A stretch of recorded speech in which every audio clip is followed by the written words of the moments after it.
This year, Thomas Hutton celebrates 80 years, 8 decades of building relationships, delivering solutions, and shaping communities across the Southeast. But milestones like this aren't only about longevity, they're about responsibility. This series, The Next 80, the 6th generation of leadership, is about how we prepare, how we lead, and how we build forward. So, today I am joined by Jason Chambless, our president, and Trent Thompson, our COO. Jason, Trent, you're now leading Thomas Hutton into its next chapter. Kevin Shoemake is our chief growth officer. He couldn't be here today, but I've got two of y'all here today. What has the start of this year felt like for each of you stepping into these roles? I would say probably very different. Trent walked into a lot of activity right off the bat. I was able to kind of get my feet underneath me. So for me, it's been very energizing and kind of figuring out where to plug myself in and kind of what things to focus on. But I'll pass off to my buddy Trent here on to talk about his beginning of the year. His was a lot more interesting than mine. No, it has been an interesting start of the year, and it is good that we've got Kevin off focusing on growth, and therefore he can't be here today. So he's off with those responsibilities. But yeah, it's been an interesting start to the year. We had the typical beginning of year type, activities that we do year in and year out, and they felt like they were all compressed in about a 2-month period, for me at least anyway.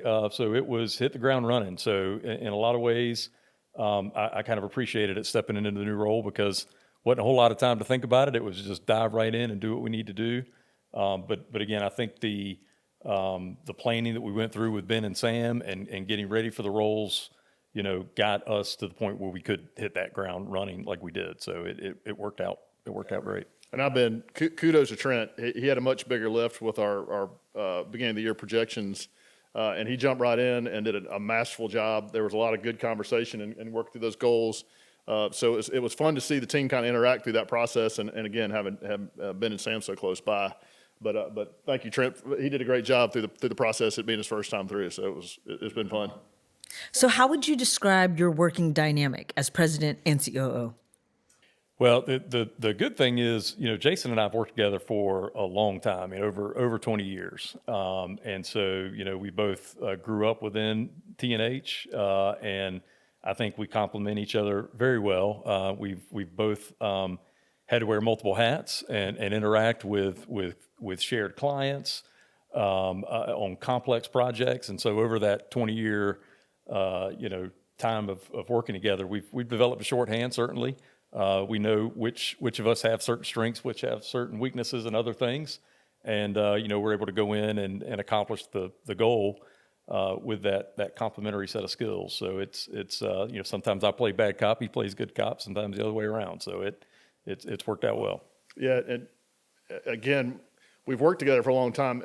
I think for the most part, and a lot of times we've been kind of had different clients too. So in some situations, even though we work very close together, a lot of times we're kind of advocating for two entities that might be opposed to each other or trying to work something out. So it's created situations where he and I have been able to interact with each other in a way that's trying to find a constructive solution to maybe a complex problem. So, unbeknownst to us, we were learning how we're kind of have to communicate in this leadership role, or maybe we're disagreeing on something, maybe we're agreeing with something, but at the same time, at the end of the day, we're going to have to come into alignment with each other and figure it out. So, in a lot of ways, even though he and I may have slightly different styles, we understand the mission being, to make our clients successful, to make our company successful. So that, like you said, we grew up together, so we've learned a lot of ways to work together in a lot of different situations.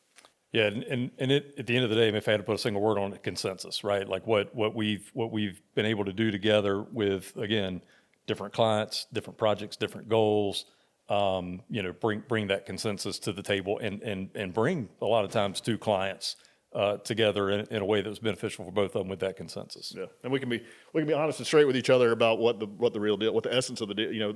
We can cut through the emotion of it. This is their position. This is their position. How do we resolve that? How do we work that out? So it's a constructive way to deal with potential differences in opinion. So is there a lot of communication that's happening with you two behind the scenes? Absolutely. Yeah, again, it's nothing new. We've been talking to each other a long time about a lot of different things. I think certainly the amplitude and the frequency has picked up because we're spending a lot of time talking about different things. But I think I can speak for myself. I think I see it in Trent too. our energy is picked up because this is a new thing. This is something that we're kind of doing together. We're both fired up about it, both fired up about the opportunity. So it's been kind of fun talking about different strategic type things. Yeah, and I would say it's been very natural, right? I mean, we certainly have the more formal meetings that we do, and different things that we do with different groups and committees within the company. But I mean, on just a very organic and natural basis, I mean, we see each other constantly in the mornings. We each have our routines. We pop in. It's just very natural for Jason to come in my door, for me to go into Jason's door. Definitely find, text communication, phone calls. I mean, it's just natural. Again, we've done this for so long together that there's just a very organic way that we communicate without trying hard. And do you still find yourselves like with situations going to talk to Sam or Ben about certain things? Yeah, no, definitely. I mean, and that is the good thing about the way we've phased this transition and the fact that they're still here to rely on. I mean, whenever I like to use the phrase, whenever I need some sage advice, Jason and I can have our conversation and figure out the way we want to progress forward. But when we feel like we need it, we can kind of tap on the shoulder and say, we're in the need of some advice here. What have you experienced in the past, and how would you handle this situation? So that part's been very comforting to know that they're there to do that for us. For sure, and even we had some things that we announced and kind of talked through as a company today. Trent and I led the meeting. Sam and Ben were in the meeting. They chimed in maybe once, but we got some feedback afterwards and before. So again, we're very much in the front, but we still have kind of that that caucus behind us that can give us, like Trent said, sage advice or critique or suggestions, whatever. So it's a really comforting feeling for sure. So y'all mentioned you've both grown up within Thomas and Hutton. So what responsibility do you feel stepping into these roles during the firm's 80th year? It's pretty awesome to think about, a company that started in 1946. Here we are in 2026. And to think about those that have come before us in our respective roles, and people that, the Mount Rushmore of Thomas and Hutton, you see their portraits on the walls of the conference rooms, and for us and for me to sit there and contemplate the fact that we're in a leadership role in this organization, we have that responsibility, we've been given this opportunity. It's pretty amazing, to say the least. Not to mention the fact that, Thomas and Hutton in 1946 looks a lot different than Thomas and Hutton in 2026, and the opportunities that exist for us are so much, expanded in scale to what was even probably remotely contemplated back then. So that's pretty exciting, pretty awesome. Yeah, I look at it as almost like two levels of responsibility. On the one level, there's sort of the stewardship, right, of the fundamental culture of T&H, what has made this a great organization and company for 80 years. And so there's that level of responsibility. We need to make sure that we are projecting that forward and keeping all those good qualities. The other level of responsibility I feel is we've been handed something that's pretty great. Again, we're kind of standing on the shoulders of some T&H legends who have created this company and propelled it to where it is today. And our responsibility is to springboard that for the next generation and continue that growth. And so it is kind of two different things there, right? Keeping what works, expanding and using those opportunities to grow for the next generation. And that's an ongoing process. We spend a lot of time kind of holding things in tension as far as what do we want to change and innovate, but what do we want to hold as sacred and sacrosanct. So understanding what's important and what's non-negotiable and what we recognize we have to change and evolve to provide opportunity for our folks and for our clients, new services or different project types or whatever it is, and new geographies. So it's always being very intentional and thoughtful about how we're growing and how we're expanding and changing our strategies to really provide the best opportunity for our clients and for ourselves. So I've got a fun question for y'all. What's something you've learned from Sam and Ben that you're intentionally carrying forward? So for me, Ben has always been, when it comes to those tough decisions, right? Those really, this is a meaningful and important decision that has to be made. I feel like he's always had, a couple of key things that he relies on when making those decisions. Is it good for the company? Is it good for the culture, right? And being steadfast in that mindset is something I've always appreciated that he's done. So for me, that's one thing I want to hang on to is when looking through that prism and making those decisions, that's what I want to rely on as well.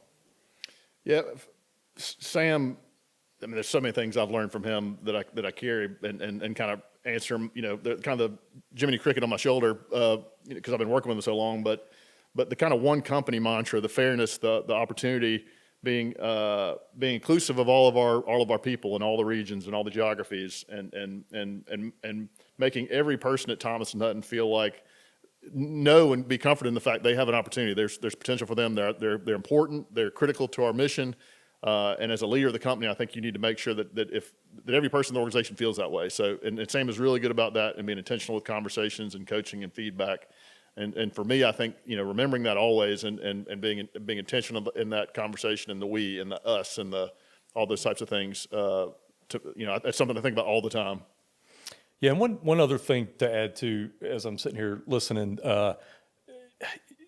Danny Stanley certainly did it. I think Ben and Sam also did a great job of it, which is, having that ability to have fun with what we're doing, right? And Ben's, when the time is right, and Ben and Sam, need to get tough. And at the end of the day, we're a business and we need to do certain things. We can do that. But when it's time to be lighthearted and have fun and enjoy the fellowship with our employees and our clients and just, get out of your shell a little bit and have fun, that, we've always done that. And I think that is critical to our culture to continue. Yeah, and I think there's a compassion and caring that exists in every form you can imagine, because compassion and caring is not always being, it's sometimes tough love. It's sometimes, there's a lot of different emotions that get employed in compassion and caring. But I mean, there's a definite compassion for the people that work for this company and a compassion for our clients. And that's something to me that Sam and Ben go about it in different ways sometimes. But the bottom line is we care for the people we work with. We care for the clients we work for. And that's just something essential to how we are and who we are. And that makes it a very good place to be. Yeah. And I'll say, I feel like we all started around the same time at Thomas and Hutton, and that whole culture of caring throughout the different leaders, right, that we've had has been a consistent sentiment within the company. That's part of our culture. Just a huge part of the culture is, we kind of want your interview with TNH to be the last interview you ever have, right? Like, and certainly like that with, so say, I think you and I figured out a few months ago that like we started within, I think, a few weeks of each other. So this is an anniversary year for us. And, I think that back to that caring, right? Like we want to develop folks within the organization, and we want them to grow, within the organization, within their career, and do it all right here with us, right? And again, as we continue to grow and expand into new geographies and new areas, there's more and more opportunities there for people to do that. And, I think the programs we have in place with like the pathways, which is, our internal kind of goal development for employees, like we want that, back to that care. Like we want to make everybody better. We want them to stay at T&H and be with us for the duration of their career. So what's something that you've learned from Sam and Ben that you're intentionally carrying forward? Yeah, so for me, I've always felt like Ben has, when making those really tough decisions and, having to really go through and think, this decision is going to have a big impact to the company or organization. He's always done it through a prism of, is it good for the culture? Is it good for the company? And being steadfast in that is something I've always appreciated, and I want to take in the decisions I make moving forward, and always put things through that same prism when making decisions. He's so good at doing that. Like in terms of like, how is this going to affect everyone, right? And I love that about him in terms of like, let's think about the big picture. Even though you're trying to like answer this one issue, let's think about who all gets affected by it. So well, I he do gets through that analysis that. pretty quickly too. His brain is pretty fast as far as how he clicks through the 360 analysis or something. But absolutely. Yeah. So for me, specifically with Sam, he's very much a people first leader. I mean, he's looking out for all the people around him. He's having conversations. He's giving coaching. He's giving mentorship. I mean, you can tell he really cares and is interested in the success of all the people in the organization and all the clients and all the people in the community. I mean, he's just everywhere, helping. And that's just kind of his mentality. So for me, and he's also very inclusive in his conversations. It's all the regions, making sure you're looking at the camera when you're on a Teams meeting, because you're talking to all the people that aren't necessarily in Savannah, and different departments. It's always about, everybody's important in this organization. Everybody should know they have an opportunity and a career path, and that, and can hopefully retire with Thomas Hutton one day. And so there's this kind of compassionate inclusivity that exists with Sam.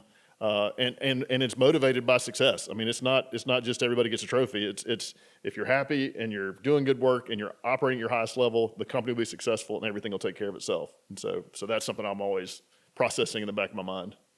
Yeah, and I think, one thing that both Sam and Ben have done and is carryover from previous generations of leader. Danny Stanley was a prime example of, really enjoying what you're doing and enjoying the people you're doing it with, right? Like, we've always been able to take things serious when we need to, right? Do the work. At the end of the day, we're trying to be, responsive to our clients, and we want to, be professional and get our work done. And that's an important part of what we do. But at the same time, take time to take stock and enjoy the people we're with, have fun, kind of that whole work hard, play hard mentality, and be able to cut loose a little bit and kind of get out of your shell and have a good time with our folks and with our clients we work with. And I think that's been something we definitely want to pass on, because that's been great for me as throughout my career at T&H. Absolutely. We're a work hard, play hard organization. The other part too is giving back to the community is a big part. And that shows up in different ways. It's serving on boards, it's donating to charity, it's the Gene Days things we do. And we talk about this in interviews a lot of times. It's not something we come back and say, this is something you have to do. It's not checking a box. It's just, we tend to attract people that feel responsible for the community they live in. So that part of it, and both of those guys demonstrate that in their own way. And it's a big part of who we are as a company, and certainly something that we're going to hold sacred going forward. Right. And I mean, I mentioned earlier that, you've both, as have I, like, we've all kind of grown our career at Thomas Hutton. We've all grown up together at Thomas Hutton. We were very impressionable, because we were all young. And y'all have been there through several different leadership transitions. And so let's talk about that. So, like, how is that shaping, this leadership transition in terms of, like, you've seen the different leadership styles, and you've seen how we've grown. Our culture has not changed. If anything, it's evolved and continues to, serve our people. So let's talk about, like, the different things that you've learned throughout the years from just all the different leadership transitions. Yeah. So I think, certainly when I was, getting out of school and looking for my first, real job, outside of college, that back then I certainly didn't think that T&H would be the first and last, place I would ever work. But I would say now that is, part and parcel to the culture of T&H is we want folks, your interview with Thomas Hutton to be the last interview you ever have, right? And we want folks to spend their entire career here.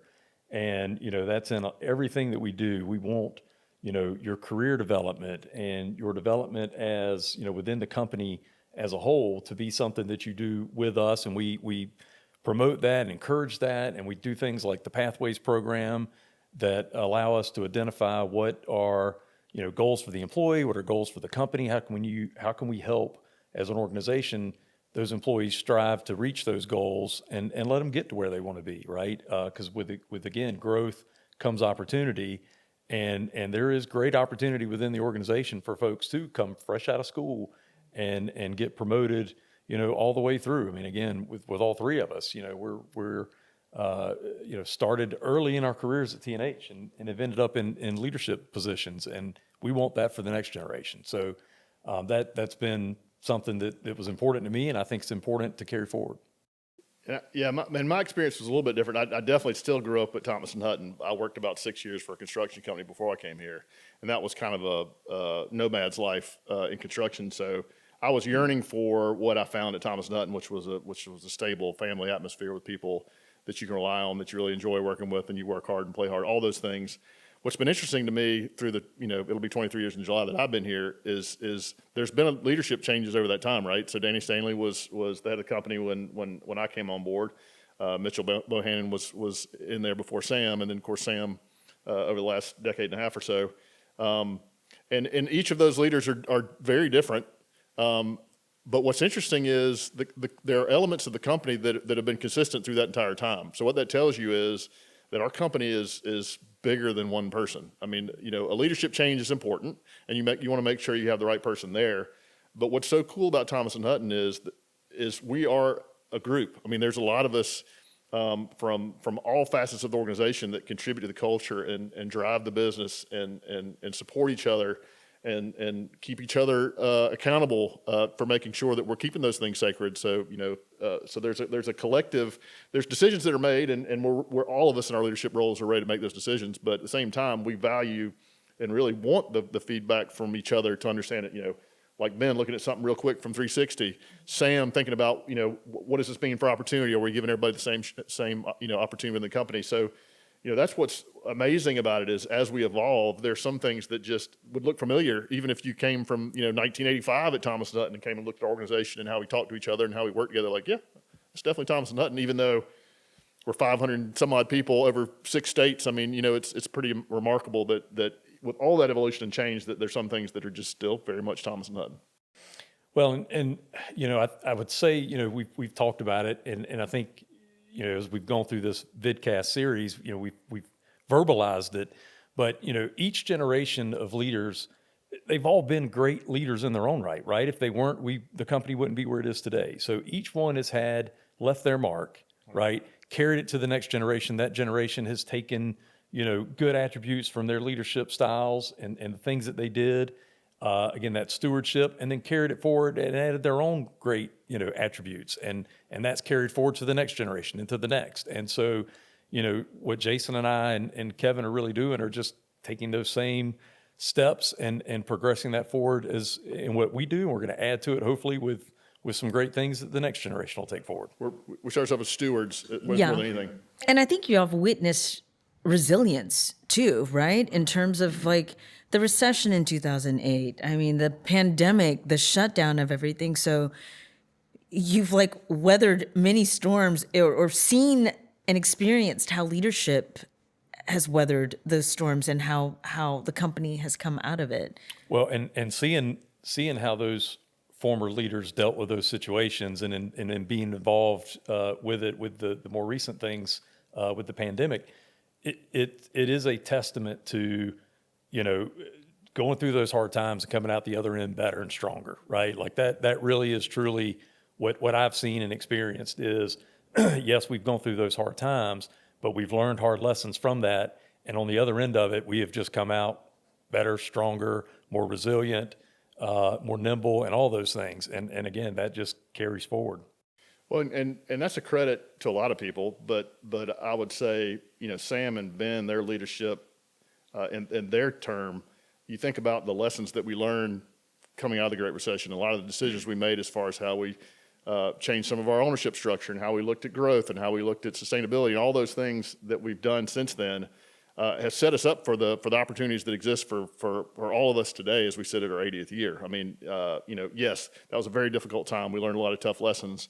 But a lot of decisions we made because of that, like Trent said, I mean, they contribute to the success we're having now and certainly put us on a platform to project forward. And that's really awesome. And again, testament to Sam and Ben in particular, as well as all the leadership at Thomas Hutton.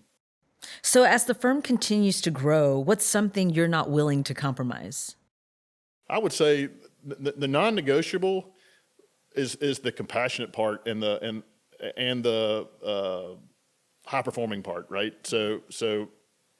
And those things kind of coincide. I mean, if you care a lot about your people, and your people and your company cares a lot about your clients, all those things kind of come together to create an opportunity for financial success too. And I couldn't sit here and give you the detailed formula how that works out, but it's just that part of it. So as far as size and the types of things we do and how we do it, will evolve over time, but like the caring we have as far as a good product and providing an opportunity for our people and taking good care of our clients is non-negotiable. Yeah, and I would just add relationships, right? Like our business is all about relationships. The big part of T&H's success over the years is that commitment to those relationships with our clients, with the community, with our employees, and that is sacrosanct. And at the end of the day, a lot of people say, and we do, we've got that small firm feel with the big firm capabilities. And a lot of people say that, but it is built into our DNA and it is important to us. We want to maintain that responsiveness. When a client calls, like we're picking up the phone, we're responding, and we are going to respond in a way that is meaningful, helps them find the solution they're looking for. And again, we have these clients for lifetimes. I've had the same, we talk about our relationships over the 20-year period. I've had the same relationships with clients over that same period of time. And, we've developed entire areas, built entire infrastructures in multiple phases, over those 20 years. And a lot of times you're working with generational changes with those clients as well. And so that has got to be something we maintain regardless of how we grow in the future. From your perspective, what should feel different under this leadership and what should feel exactly the same? That's a hard one. That's a really tough one. That's a tough question. I'll let you take that one first, Jason. I would say it's hard to be as cool as Ben Jones is right now. So if you're tuning in for a wicked handlebar mustache and a nice silver flow, you're going to be disappointed when you see me and Trent. I mean, we just don't have that level of cool. So that'll Not be yet, anyway. Not yet. Yeah, that could come in time. I would bet on Trent going. I'm losing hair faster than I'm growing it, so I don't know that I'll have a flow at any time soon. But I mean, obviously we're different people, so we have different vibes and different approaches. But at the same time, we've been marinated, as long in Thomas and Hutton as you can be. So there'll be differences as far as how we approach things and how we communicate.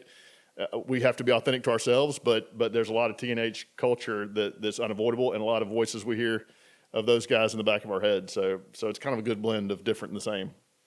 Yeah, and I agree with everything Jason just said. And I think for both he and I and Kevin, like, we're enthusiastic about these new roles, right? So there's some renewed vigor there. There's some, with that I think comes opportunity, and we are raring to go and really propel the company to the next level.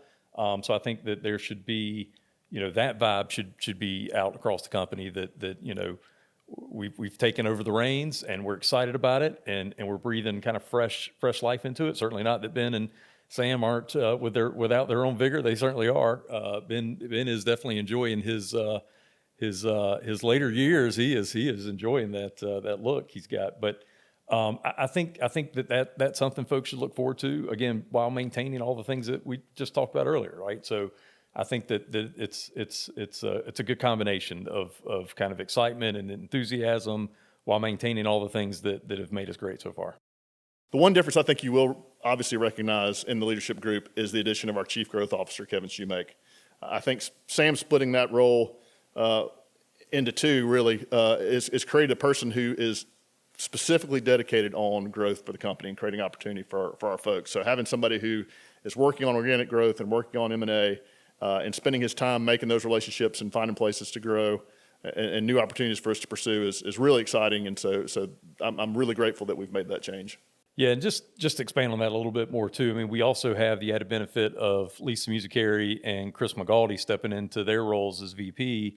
Again, taking over past responsibilities that Jason and I had, and you really have a lot more folks doing things that, as you just mentioned again, all these things were being done by Sam and Ben for a long time, and now having sort of some extra horsepower and some other folks who are, again, enthusiastic about their new role is really exciting to see.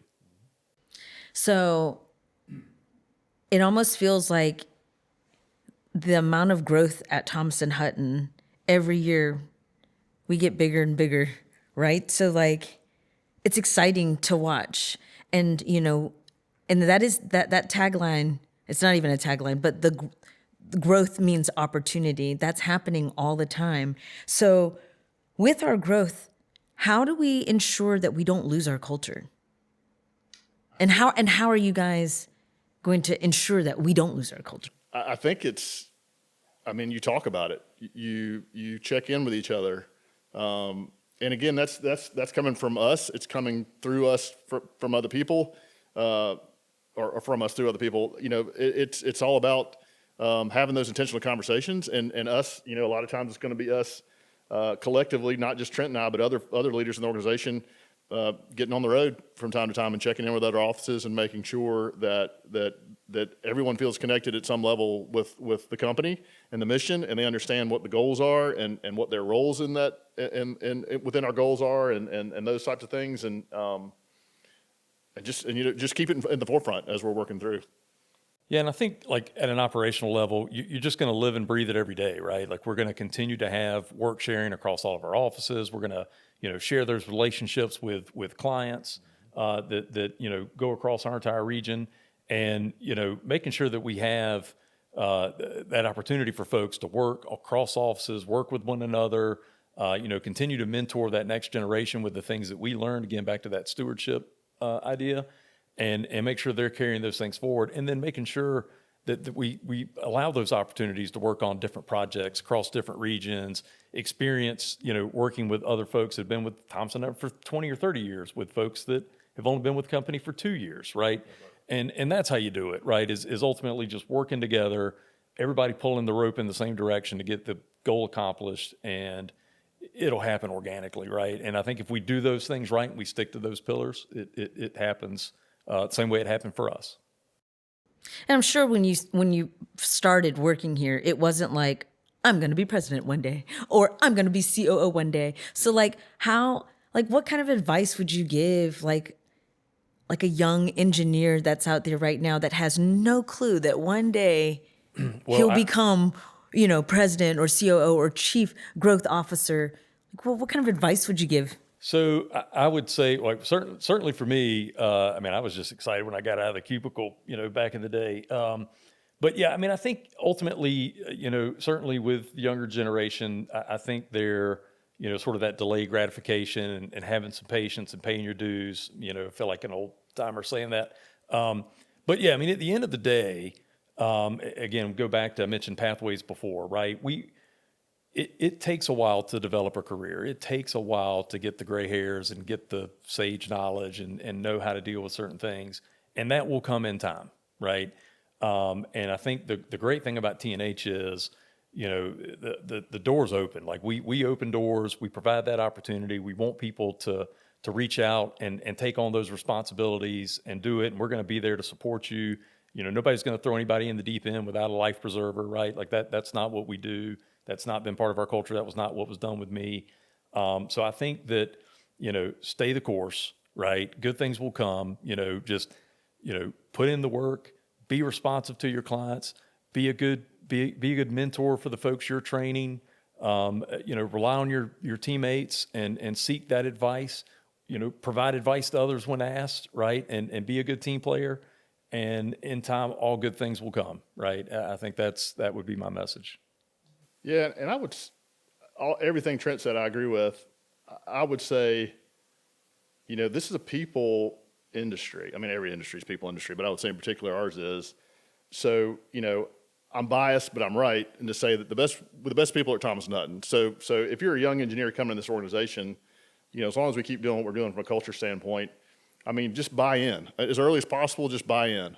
You can certainly chase dollars in your career and go different places. I would say we're always going to be at least competitive in benefits. So that should really kind of be less of your concern. It's hard to imagine that when you're a young engineer, but this is a great place to be. So if you're a young engineer starting out, buy in, get really smart, surround yourself with smart people when you're trying to figure something out. Learn from it as quickly as you can. Put in the effort. Invest in yourself. And just trust the process. And just lean into it. If there's something you don't understand, ask a question. If there's an opportunity that presents itself that creates a unique situation or new learning experience for you, jump into it. Volunteer. Be the easy button for your client. Be the easy button for your boss. Don't be afraid to have a complicated or uncomfortable conversation sometimes. If it's going to teach you something, if it's going to make the group better and the project better. So it's all about mastery of your understanding of the technical aspects, but also the emotional intelligence and the interpersonal skills. If you had to pick one thing that ends up benefiting you in your long-term career, it's the second one. Understanding how to, like Trent and I have talked about before, working out a complex issue in a situation where everybody in the day feels like they won at some level. I mean, that's not easy to do, and it's certainly not something they teach you at engineering school, even though they probably should. So, when you're starting out, it's really about buying in and then leaning in and then grabbing all the information and time you can get. Yeah, and just one more thing to add to that too. I think that when you come out of engineering school in particular, or any of the technical services that we have, you're sort of, you have this mentality that you're supposed to know everything, right? You're immediately supposed to know everything. You're supposed to have all the answers. And I think that as a young engineer, young landscape architect, young surveyor, like there's this tendency to, I don't want to ask questions. I can't seem as if though I'm not knowledgeable and I don't have the right answer. And what I learned early on, and I would definitely encourage, is within T&H, ask the question, right? Nobody's going to embarrass you, right? Like, we want to help, right? It was done for me. It'll be, hopefully you'll have it done for you, and you'll pass it on, to the next. And, you'll be surprised what you can learn, right? And you may be surprised in what you teach somebody else in the conversation with the question you had. So I've definitely encouraged that, right? Like, reach out, ask the question. You're going to get help, right? I never ran into a situation where somebody wasn't willing to stop what they were doing, answer my question, help train me, and again, pass that knowledge on, right? And then again, hand it down to the next person. And that's a great reminder too, that you both have open doors. Oh, for sure. For anybody to come in and ask a question or anything like that. It's just a good reminder for everybody. Well, yeah. I mean, we both grew up in engineering world, so we're gonna. And there's part of that itch we are gonna want to scratch from time to time and get pulled into something, from time to time to think about, how do you solve this particular issue with storm pipes, or what would you do with this pavement issue, or whatever. I mean, that's kind of in our DNA, figuring those things out. And again, that's the nice thing about Thomas Hutton as we grow, is you've got a bigger network that you can reach out to. And again, me coming in kind of still early in my career, but after doing something else, I would not have survived without that network of people around me that I could reach to. Trent being one of them on the water and sewer side when we first started out. He knew way more than I did. Still does on water and sewer side. So he was a resource for me in those years, and I was not ashamed of it. If I needed Trent, I would call Trent and he'd help me, and vice versa if there's something I knew about. But and that's the culture we create. Is there any final thoughts, anything that we didn't touch on that you want to mention?